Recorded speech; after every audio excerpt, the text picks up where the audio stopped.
All right, let's talk Los Angeles Rams. Now that we are getting closer and closer to training camp, it's only a few short weeks away. We're starting to see a lot of reports, a lot of different evidence come together about which players, which new additions are integrating very well in the team and are doing impressive things that the Rams are definitely going to utilize very early on in their 2025 campaign. And there's one guy that is an impressive, very important figure, and he's got a lot of data to back up how good he's going to be. And no one is talking about this kid.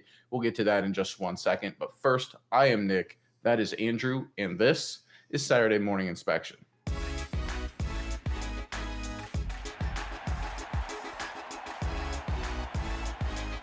It's an interesting time of year for the Rams and the entire National Football League at large. Basically, every rookie, every undrafted free agent, every new addition gets heavily scrutinized. Everyone's looking for that next massive steal, that next great value play. And everyone seems to go over every single roster with a fine-tooth comb.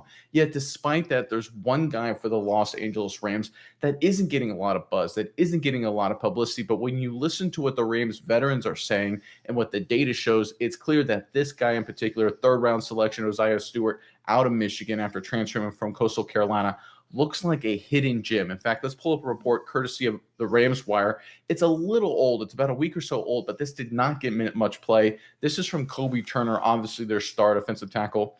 He said, I've been able to see Oziah a little bit from afar, just watching that he's going to work off the edges and he's winning consistently. Let's remember that thought. So I'm excited to see that come to life once we put on the pads, once we get into our packages. He said, we have multiple packages to put people in the positions to win. And last year we had a package where we had Michael Hoyt as the third guy.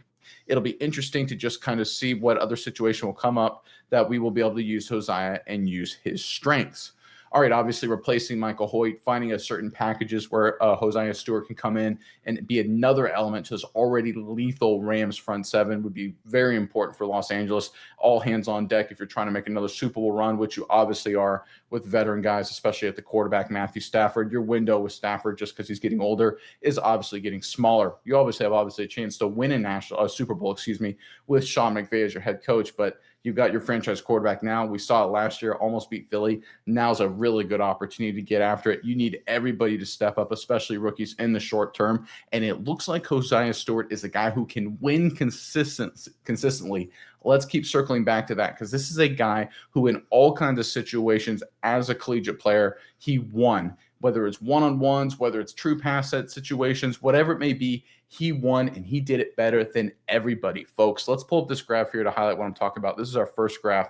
So this is the 2025 pass rush win rate leaders in all of college football. This is everybody in college football. And over there on the far left, you can see Josiah Stewart has a better pass rush win rate than everybody. No one's even close. You can work your way down the list there across the board, and there's some pretty big names. You see James Pierce Jr., first-round selection by the Atlanta Falcons. Abdul Carter right there in the middle of the pack. Again, one of the best prospects in the entire NFL draft. But Josiah Stewart was better than all of them. And not only was he better, and the graph really shows it, I think, very clearly, he was significantly better at winning those one-on-one opportunities when he got them, right? And I think that is what's incredibly important for the Rams, because if you look at their defense and look at their structure with Verse, Fisk, Turner, this fourth guy, the Michael Hoyt replacement, Josiah Stewart, he's going to get those opportunities. You just have to be able to win them because everyone's going to be so focused on Verse and Fisk and the rest of the crew, Kobe Turner, like I said.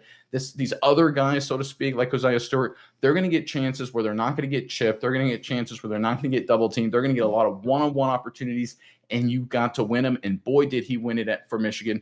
These numbers just fly off the page. In fact, let's go into our next graphic here to highlight true pass set win rate leaders right here. And you can see Josiah Stewart, once again, leading the entire pack and separated from the entire pack in terms of true pass set win rate leaders. So a true pass set win rate leader is kind of exactly what it says. It's your percentage of winning those one-on-one opportunities when the offensive lineman was doing a pass set. So like not a play action, not a screen, nothing like that. Just standard 3rd and 8, one-on-one, kick step, pass protection. Did you win or not? And Josiah Stewart did a lot of winning. And we're starting to see that translate, at least according to Kobe Turner, right? Going back to that point, winning consistently. That's what the data showed Josiah Stewart in college better than anybody.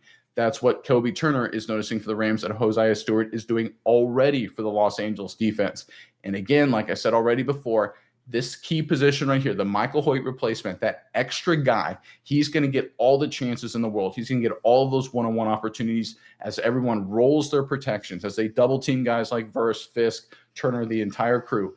I'm expecting a guy like Oziah Stewart to just come out of nowhere and have a massively productive season for Los Angeles in 2025 and beyond. Because offensive lines, offensive coordinators, they're going to have to leave someone in a one-on-one opportunity. You can't literally double team everybody. Josiah Stewart's going to get those chances, and based on the data and based on what Kobe Turner is saying so far, he's going to win them, and that will be huge for the Rams defense.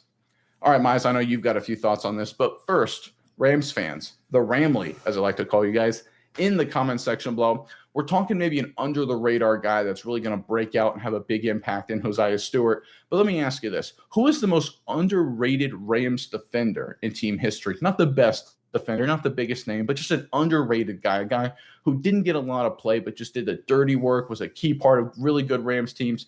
Give us the most underrated Rams defender in your mind in team history and put them in the comment section below. And while you're down there, make sure you sign up for our 100% free weekly newsletter via the Substack platform. There's a link in the description box below.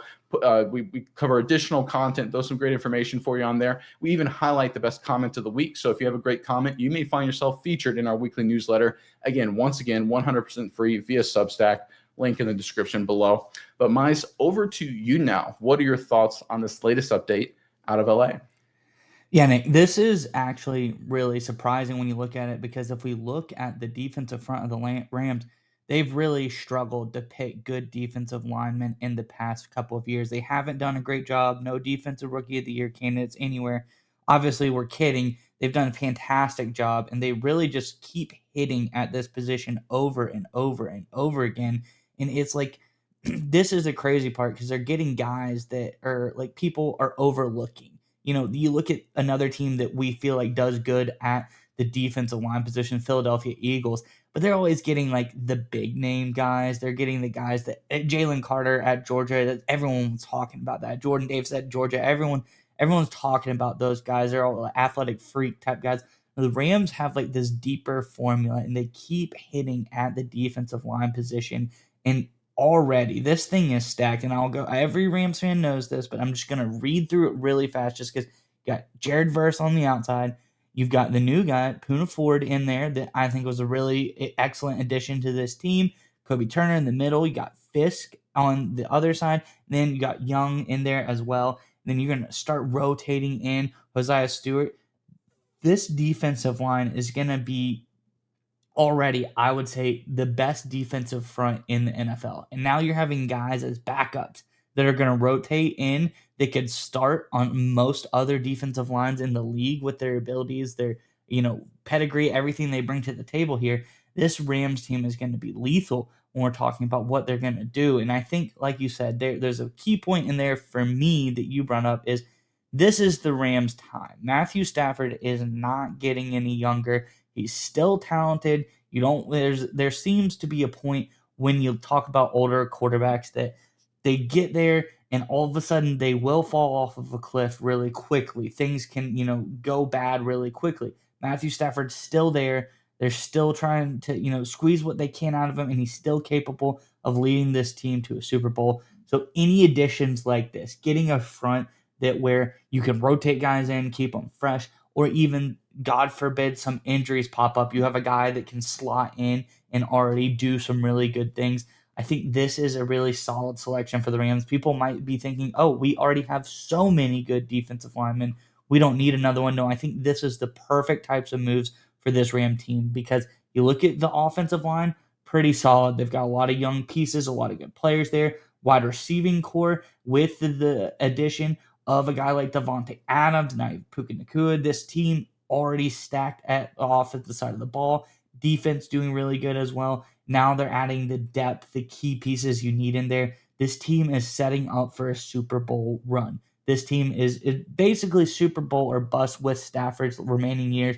You're talented enough. You've almost gotten there a bunch of times. You're on the precipice.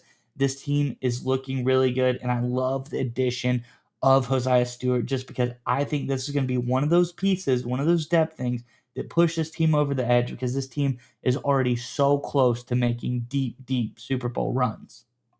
Yeah, and just to kind of put a pin on Josiah Stewart, if you look at him coming out of the draft again as a third round selection, what were some of the criticisms, right? Some of it was, well, his height and some other things like that, his overall frame and size. But when you look at his positives, his strength, they said highly athletic, a great performer, physical force, team player, everything you want to fit in a locker room and be a key piece of an NFL team right away. But the big question and criticism of Josiah Stewart was, well, he's not the most dominant guy, right? The reason he's not a first round pick, despite those advanced analytics, despite the fact that he wins all the time, is because he just isn't the most physically dominant the way other pieces are, right? And if you look at the Michigan defense last year, obviously they had a lot of dominant pieces. You look at Mason Graham and Kenneth Grant. So if you listen to the scouting world, the analyst world, they sit there and say Stewart's a great player, but he got a lot of one-on-one opportunities because of the dominant players that the Michigan Wolverines had in Grant and, of course, Mason Graham, who went to the Cleveland Browns. Now let's transpose that to Los Angeles Rams. It's the exact same situation, right? You talk about picking players and putting them in positions to be successful. This is what you're talking about. The biggest concern, the biggest weakness with Oziah Stewart was, well, he got a lot of favorable matchups in college because the rest of the Michigan Wolverines defensive line was so good. Now we go to Los Angeles, and what's going to happen? He's going to get a lot of favorable matchups because the Los Angeles Rams defensive line is already so good. So you talk about picking a player whose weaknesses are covered up or at least mitigated by your team structure. This is what we're talking about, folks. And this is one of the many reasons why the Rams have done such a great job drafting and evaluating over the past few years. They select players and find players, and every player's got a flaw. There's no such thing as a perfect prospect. And they look at them and they say, okay, how can he fit on our team, on our roster structure in a position to be successful? We talked about it before. It's been covered a lot. The pod concept, of course, with Jared Verse and Braden Fisk, right?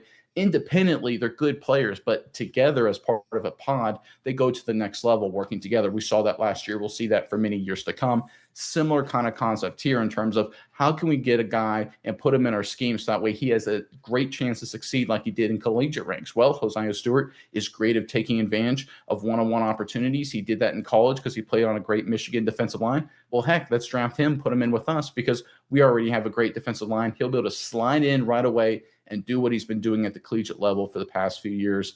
I think this was a great pickup by the Los Angeles Rams. I think this is one of those hidden gems. Obviously, his talent is winning. The rapport he has, the scouting reports, the advanced analytics, everything reports to this guy being a great value selection in the third round for the Los Angeles Rams. But the fit in this Rams defense and the way the Rams are structured right now, I think that's what will evaluate the selection and integration of Oziah Stewart to one of the bigger hidden gems, one of the bigger steals of the 2025 NFL draft.